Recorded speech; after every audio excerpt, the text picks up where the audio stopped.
अस्सलाम वालेकुम and welcome back to the channel. This is Abdul Rahman, आपका इन्वेस्टिंग फ्रेंड। पहले तो आप सबको बहुत ज़्यादा नया साल मुबारक और उम्मीद है आप सब खैरियत से होंगे और इंशाल्लाह 2025 भी 2024 की तरह आपकी वेल्थ क्रिएशन जर्नी में एक अमेजिंग साल होगा। आज हम बात करेंगे कि 2025 के टॉप इन्वेस्टिंग थीम्स क्या हो सकते हैं जिसमें आप इन्वेस्ट करके अपनी सेविंग्स को काफ़ी ज़्यादा बढ़ा सकते हैं। After a lot of research हमने ये 4 इन्वेस्टिंग थीम्स जो हैं उनको कंक्लूड किया है। First is high ROIC cyclicals, second pharmaceuticals, third cash circular debt and fourth is windfall profits. इन सब थीम्स को डिटेल में डिस्कस भी करेंगे और आपको मोस्ट पावरफुल फिफ्थ थीम क्या है वो भी बताएंगे and a chance to win rupees 5000 cash prize. Before we begin, I would like to thank you for your love and support. और अगर आपने हमारा चैनल अभी तक सब्सक्राइब नहीं किया तो हिट दैट सब्सक्राइब बटन ताकि हमारी सारी वीडियोस आप तक फ़ौरन पहुंचती रहें। आइए स्टार्ट करते हैं। हमारा पहला थीम है विंडफॉल प्रॉफिट्स।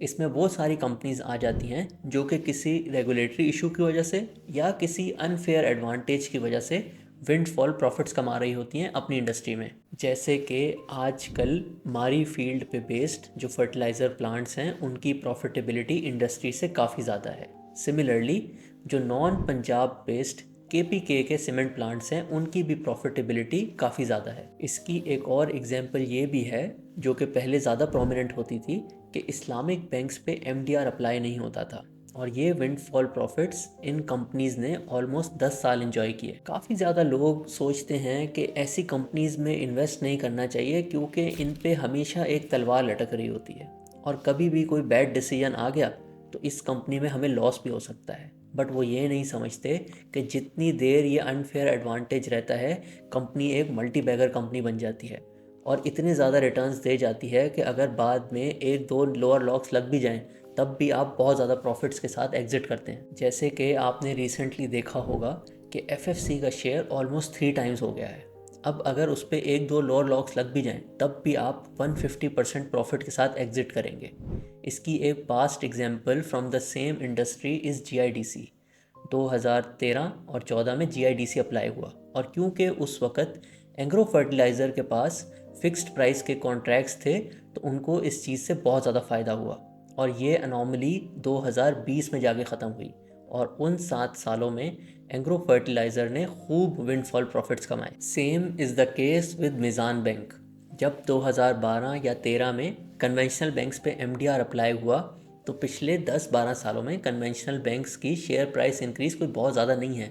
बट इसी टाइम में मिज़ान बैंक ने ऑलमोस्ट 30% पर ईयर यानी कि more than 20 times in 12 years returns दिए अपने शेयर होल्डर्स को। तो अब आप खुद सोचें, क्या आप ऐसी वेल्थ क्रिएशन अपॉर्चुनिटी मिस करना चाहेंगे? अगर आप किसी विंडफॉल प्रॉफिट्स के थीम में इन्वेस्ट करते हैं और आपके रिटर्न्स 10x हो जाते हैं और फिर दो लोअर लॉक्स लग भी जाएं तब भी आप 8x रिटर्न्स पे एग्जिट करते हैं। सो हमेशा ये बहुत ही एक इम्पॉर्टेंट थीम होता है कि इंडस्ट्री में जिस भी प्लेयर के पास अनफेयर एडवांटेज है वो विंडफॉल प्रॉफिट्स कमाता रहेगा। बट इसकी शर्त यह है कि अगर आपने इसमें सही से इन्वेस्ट करना है तो आप सिर्फ तभी इन्वेस्ट करें if the unfair advantage increases the ROIC of the company substantially. और जब भी ये चीज़ रिवर्स हो तो आपको इसकी समझ हो ताकि आप एक इन्फॉर्म डिसीजन ले सकें। हमारा सेकंड थीम है गैस सर्कुलर डेट। पिछले 10 सालों में पाकिस्तान का गैस सेक्टर इतना बुरा ऑपरेट किया है गवर्नमेंट ऑफ पाकिस्तान ने कि इसमें ऑलमोस्ट 3000 अरब की सर्कुलर डेट जमा हो गई है। आपको ये जान के हैरानगी होगी कि एक पाकिस्तान की टॉप कंपनी PPL जिसने पिछले 10 सालों में तकरीबन 400 से 500 अरब प्रॉफिट कमाया है लेकिन उसके कैश प्रॉफिट ज़ीरो हैं। यानी कि पिछले 10 साल के अरसे में कंपनी ने जितना प्रॉफिट कमाया वो सब इंक्रीज़ इन सर्कुलर डेट में चला गया। बट अब चीज़ें काफ़ी तेज़ी से चेंज हो गई हैं। IMF की कंडीशन है कि गैस सेक्टर में सर्कुलर डेट बिल्कुल नहीं होनी चाहिए। इवन अगर LNG डाइवर्जन की वजह से भी किसी 6 महीने में सर्कुलर डेट आ जाती है तो उसकी जो कॉस्ट है आपने अगले 6 महीने में रिकवर करनी है। OGDC और PPL दोनों पिछले 6 महीनों में 100% कैश प्रॉफिट्स पे पहुंच गए हैं। जब इन कंपनीज में सर्कुलर डेट की प्रॉब्लम चल रही थी और स्टॉक मार्केट भी डिप्रेस थी तो ये दोनों कंपनीज तकरीबन 1.5 से 2 PE रेशो पे ट्रेड होती थी और अब जब इनके कैश प्रॉफिट्स इंप्रूव हो गए हैं तो ये तकरीबन 5p रेशो पे ट्रेड हो रही हैं। क्योंकि oil and gas exploration Pakistan में एक हाई ROIC इंडस्ट्री है, जब सर्कुलर डेट नहीं होती इन कंपनीज का पी रेशो स्टॉक मार्केट की एवरेज कंपनी से ज़्यादा होता है। तो अभी तो ये 5p रेशो पे पहुंच गई हैं। अगर फ्यूचर में भी सर्कुलर डेट कंट्रोल रही तो इनका पी रेशो मज़ीद भी बढ़ सकता है, जो कि पहले हिस्टोरिकली भी इससे काफ़ी ज़्यादा होता था। सो इस थीम में ट्रिक ये है कि आपने कैश प्रॉफिट्स को रेगुलरली मॉनिटर करते रहना है। और अगर आपने OGDC PPL को और डिटेल में समझना है तो हमने इस पर ऑलरेडी एक वीडियो बनाई हुई है, जो कि हम डिस्क्रिप्शन में लिंक कर देंगे। इस थीम में SNGPL और SSGC भी आ जाती हैं। बट इस सर्कुलर डेट का अगर इन दोनों कंपनीज़ को काफ़ी ज़्यादा लॉन्ग टर्म फ़ायदा होना है तो फिर उसके लिए पाकिस्तान में जो गैस की चोरी है उसको भी रोकना होगा। हम एक डिटेल्ड वीडियो बनाएंगे on these two companies for all our viewers to explain their business model. हमारा थर्ड थीम है फार्मास्यूटिकल्स और इस थीम में 3 टेल विंड्स हैं। First is price increase, second is reduction in cost और थर्ड ये है कि इन कंपनीज का पी रेशो भी बढ़ता जा रहा है। जैसे कि आपने न्यूज़ में देखा होगा कि गवर्नमेंट ऑफ पाकिस्तान ने अप्रैल 2024 में नॉन असेंशियल मेडिसिन की प्राइस डीरेगुलेट कर दी है, यानी कि अब pharma companies non essential medicine अपनी मर्जी की प्राइस पे बेच सकती हैं। सेकेंडली, ग्लोबली जो कमोडिटी सुपर साइकिल है वो नीचे आ रहा है, यानी कि इस इंडस्ट्री के जो रॉ मटेरियल्स होते हैं उनकी प्राइस डॉलर में भी नीचे आ रही है और PKR भी स्टेबल है, तो इनके जो रॉ मटेरियल्स हैं उनकी कॉस्ट कम हो रही है। और थर्ड टेल विंड ये है कि इन कंपनीज़ का 1 से 2 साल पहले पी रेशो तकरीबन 6 से 7 होता था और अब वो ऑलमोस्ट 15 पी रेशो पे पहुंच गई हैं। आइए आपको एक इंटरेस्टिंग फैक्ट बताते हैं। आजकल हर कोई हर कंपनी से यही पूछता है कि आपकी नॉन एसेंशियल प्रोडक्ट पोर्टफोलियो जो है उसकी परसेंटेज क्या है, but this information is incomplete. बहुत ज़्यादा कंपनीज़ ने नॉन एसेंशियल मेडिसिन में भी प्राइस इंक्रीज़ नहीं कर पाए बिकॉज ऑफ एग्जिस्टिंग कंपटीशन। और बहुत ज़्यादा एसेंशियल मेडिसिन भी हैं जिनके हार्डशिप केसेस जो हैं वो अप्रूव हुए हैं और उनमें बहुत ज़्यादा प्राइस इंक्रीज़ भी मिल गई है।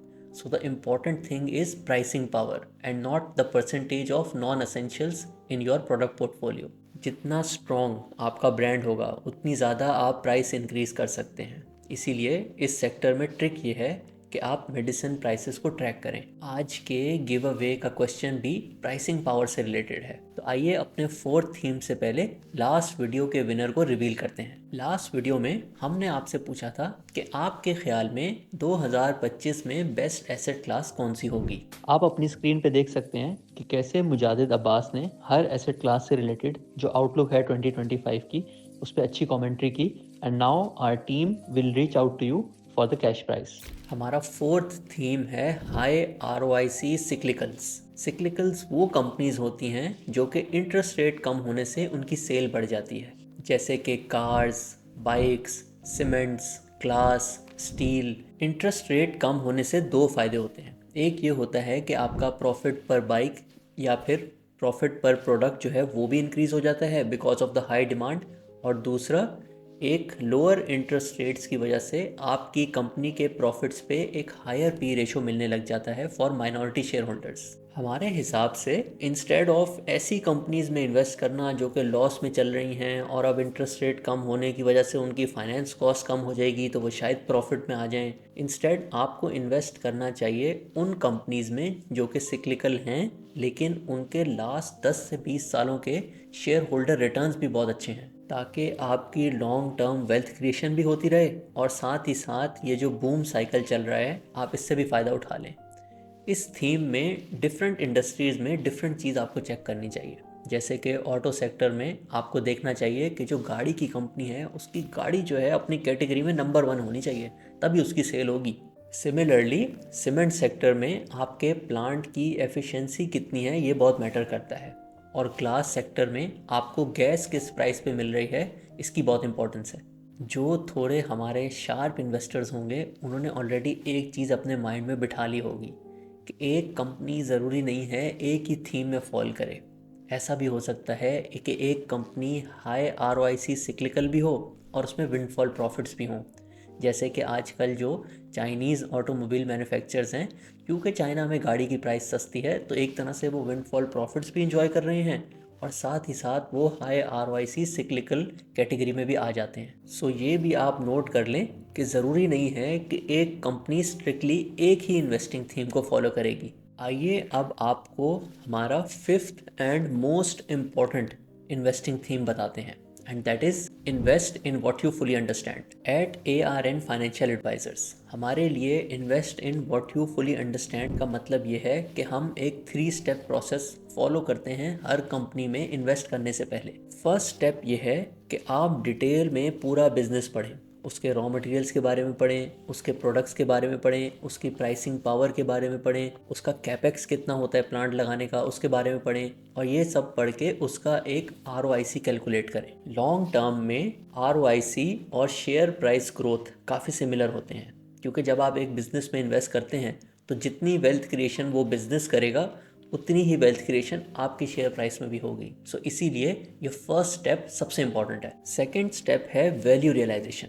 वैल्यू रियलाइजेशन का मतलब है कि आप आज से 2 से 3 साल बाद प्रेडिक्ट करें कि ये कंपनी कहाँ खड़ी होगी और इसके एस्टिमेटेड प्रॉफिट्स क्या होंगे, और उस टाइम पे तकरीबन कंपनी को क्या पी रेशो मिलेगा, और फिर उसको बैकवर्ड वर्किंग करके देखें कि अगर आप इस कंपनी में आज इन्वेस्ट करेंगे तो अगले 2 साल में आप तकरीबन कितना प्रॉफिट कमाएंगे। सो अगर लेट से हमें एक हाई ROIC कंपनी मिल जाए और 2 साल में भी हमें तकरीबन लेट से 100% का रिटर्न मिल रहा है, तो बस एक थर्ड स्टेप रह जाता है जो कि हम चेक करते हैं before investing in the company, और वो स्टेप ये है कि हम उस कंपनी का पिछले 20 सालों का रिटर्न चेक करते हैं, ताकि अगर हमसे कोई गलती हो गई हो या कंपनी की मैनेजमेंट में कोई प्रॉब्लम हो तो वो हाईलाइट हो जाए। सो जब हम ये 3 स्टेप प्रोसेस फॉलो करते हैं, जिसमें हमने फ्यूचर ROIC कैलकुलेट कर लिया, हमने ये भी देख लिया कि अगले 2 साल में हमें तकरीबन कितना रिटर्न आएगा, फिर हमने अपने एनालिसिस को बुलेट प्रूफ कर लिया कि ये कंपनी ने तो पिछले 20 साल में भी अमेजिंग रिटर्न दिया है, तो फिर बहुत अच्छे चांसेस होते हैं कि ये इन्वेस्टमेंट जो है हमें फ्यूचर में भी बहुत अच्छा रिटर्न देगी। अगर आप ये सारी स्किल्स खुद सीखना चाहते हैं तो विज़िट आवर वेबसाइट, क्योंकि हमारा इन्वेस्टिंग मास्टर क्लास का नेक्स्ट बैच जो है बहुत जल्दी शुरू होने वाला है। और अगर आप चाहते हैं कि हम आपको आपकी वेल्थ क्रिएशन जर्नी पे एडवाइस करें, so check out our advisory services. अस्सलाम वालेकुम everyone, this is Abdul Rahman, आपका investing friend, and the wait is finally over. और 3 महीने के गैप के बाद and after a lot of requests we are relaunching our advisory services, ताकि आप भी हमारे एग्जिस्टिंग मेंबर्स की तरह अमेजिंग रिटर्न्स कमा सकें on your savings. Registrations are now open on our website and we have launched bigger and better packages for all of you. और हम नेक्स्ट 1 वीक में ही आपके लिए एक मॉडल पोर्टफोलियो कंस्ट्रक्ट करने वाले हैं, ताकि ये जो बुल मार्केट चल रही है उससे आप फ़ौरन फ़ायदा उठा सकें। जैसे कि आपने ऑलरेडी सुना होगा कि PSX has been the best asset class globally in the last few months. पिछले 5 महीने में PSX के इंडेक्स ने 24% रिटर्न दिया है, but we have something even better for you. हमारे मेंबर्स ने इन्हीं लास्ट 5 मंथ्स में 33% रिटर्न कमाया है, यानी कि इंडेक्स के रिटर्न से भी 9% ज़्यादा, और ये in both normal model portfolio as well as शरिया compliant model portfolio. In last 5 months में हमारे मॉडल पोर्टफोलियो के रिटर्न्स पाकिस्तान के टॉप म्यूचुअल फंड से भी ज़्यादा हैं, और हमारी जो एडवाइजरी सर्विसेज हैं वो ट्रेडिशनल एडवाइजरी सर्विसेज की तरह बिल्कुल नहीं है कि मैसेज कर दिया ये बेच दो, ये ख़रीद लो। हम डिटेल में हर कंपनी जो भी मॉडल पोर्टफोलियो में होती है आपको एक्सप्लेन करते हैं A to Z, so you can invest with full confidence। और इसी कॉन्फिडेंस से आपको इतनी कन्विक्शन आती है कि आप अपनी हायर परसेंटेज ऑफ सेविंग्स जो हैं वो स्टॉक मार्केट में इन्वेस्ट करते हैं, which is the best wealth creating machine in Pakistan. We have launch 2 advisory packages, ताकि अगर आपका पोर्टफोलियो साइज स्मॉल भी है तब भी आप अमेजिंग रिटर्न्स कमा सकें। PSX पाकिस्तान की बेस्ट एसेट क्लास क्यों है and why it will give amazing returns in the next 2 to 3 years, along with हमारे जो 2 पैकेजेस हैं उनके फीचर्स हमने अपनी वेबसाइट पे एक शॉर्ट वीडियो में एक्सप्लेन किए हुए हैं। जैसे कि हमने आपको बताया, because there is a lot of interest in our advisory services, हम नेक्स्ट वीक में ही आपका मॉडल पोर्टफोलियो कंस्ट्रक्ट करेंगे, ताकि ये जो बुल मार्केट चल रही है उससे आप फुल फ़ायदा उठा सकें। Thank you everyone and looking forward to creating lots of wealth together. See you all soon in the model portfolio call. Take care, अल्लाह हाफिज़। उम्मीद है आज की वीडियो आपको पसंद आई होगी and this will help you in making the right investment decision. And now it's time for our giveaway question. Hypothetically एक फार्मा की कंपनी है जिसकी सेल्स तकरीबन 100 रुपये हैं और इसकी जो मैन्युफैक्चरिंग कॉस्ट है वो तकरीबन 90 रुपये है, यानी कि कंपनी 10 रुपये प्रॉफिट कमा रही है और इस कंपनी को तकरीबन 10 P रेशो मिल रहा था, यानी कि इसकी शेयर प्राइस 100 रुपये थी। तो अब आप अज्यूम करें कि इसकी जो सेल प्राइस है वो 100 से 120 रुपये हो गई और इसकी जो कॉस्ट्स हैं वो 90 से 80 पे चली गई और अब इस कंपनी को मार्केट में 15 P रेशो मिलने लग गया है। तो अब आपने हमें बताना है कि इस कंपनी की न्यू शेयर प्राइस क्या होगी। इस दफ़ा the first one of you who will answer this question correctly with good details will get a cash prize of ₹5000। और आप अपनी डिटेल्स जो है पब्लिक कमेंट्स में शेयर मत किया करें, हमारी टीम आपको खुद रीच आउट करेगी और हम नेक्स्ट वीडियो में विनर भी अनाउंस करते हैं लास्ट वीडियो का। This is Abdul Rahman. इंशाल्लाह नेक्स्ट वीडियो में मुलाकात होगी।